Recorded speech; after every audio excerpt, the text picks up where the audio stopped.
Partai Gerindra menyatakan keputusan Dewan Kehormatan Penyelenggara Pemilu yang menyebut Ketua KPU Hashim Asyari melakukan pelanggaran etik berat tak berdampak pada pencalonan Gibran Raka Buming Raka.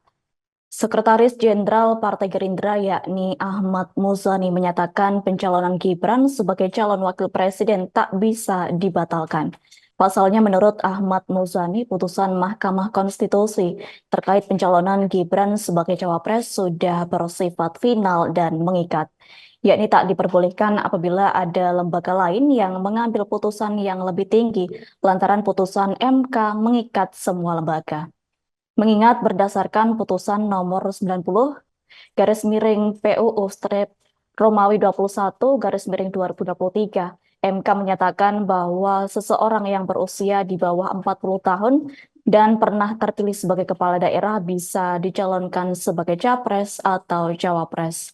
Hal senada juga disampaikan oleh Wakil Ketua Tim Kampanye Nasional Prabowo Gibran Habibur Rahman, yakni Habibur Rahman menyatakan bahwa putusan DKPP itu secara hukum tidak membatalkan pencalonan. Menurut Habibur Rahman, putusan DKPP tersebut menyatakan KPU RI tak menyalahi konstitusi lantaran menerima pendaftaran Prabowo Gibran.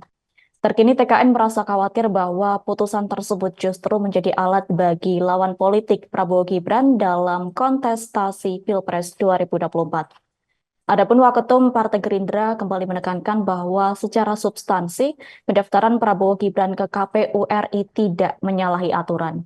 Pihaknya menilai keputusan dari DKPP itu hanya perihal teknis penerimaan pendaftaran Prabowo Gibran oleh KPU.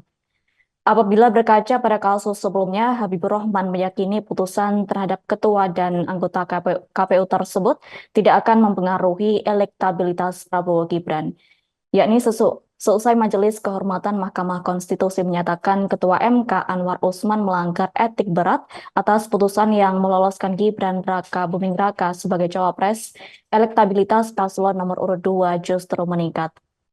Diketahui sebelumnya Dewan Kehormatan Penyelenggara Pemilu menjatuhkan sanksi peringatan keras terakhir kepada Ketua Komisi Pemilihan Umum Hashim Asyari.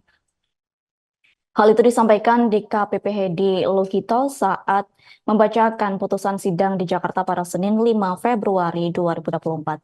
Disebutkannya Hashim Asyari mendapat sanksi lantaran melanggar kode etik perihal proses pendaftaran Capres-Cawapres setelah MK memutuskan perubahan syarat batas usia peserta Pilpres, yakni Ketua KPU tersebut menerima pendaftaran Gibran Raka Buming Raka menjadi Cawapres Prabowo Subianto. Menurut Hedi, Hashim terbukti melanggar kode etik dan pedoman perilaku dalam 4 perkara, yakni masing-masing dengan nomor 135-PKE-DKPP garis miring Romawi 12 garis miring 2023. Kemudian 136-PKE-DKPP garis miring Romawi 12 garis miring 2023. Lalu 137 PKE-DKPP garis miring Romawi 12 garis miring 2023 dan nomor 141-PKE-DKPP garis miring Romawi 12 garis miring 2023. Selain itu, DKPP juga menjatuhkan sanksi peringatan keras kepada 6 komisioner KPU, yakni Agus Melas, Betty Epsilo Idros, Muhammad Afifuddin, dan Yulianto Sudrajat, Parsadaan Harahap, serta Ida Moholid. Mereka dinyatakan melanggar kode etik dan perilaku dalam perkara nomor 135-PKE-DKPP garis miring Romawi 12 garis miring 2023.